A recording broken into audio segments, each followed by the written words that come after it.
Assalamualaikum. Hai. Saya Irfan dan ni isteri saya Hasha.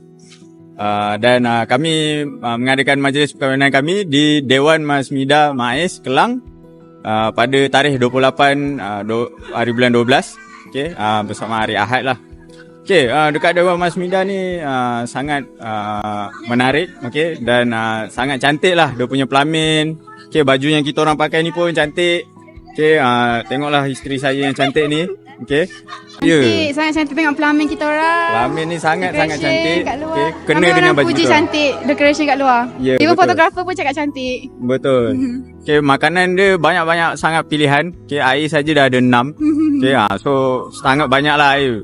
Makanan dia sangat sedap. Okey, tadi kita orang makan pun sangat-sangat sedap lah. Okey.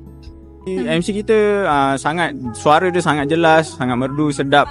Okey, dia Tahu nak handle situation.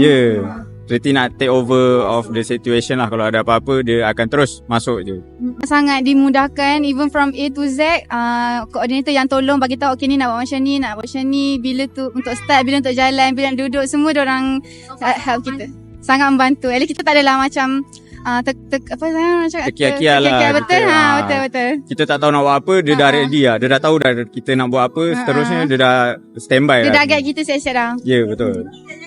Saya Sangat recommend. recommend. Sebab dia punya servis daripada A to Z semua ada. 10/10.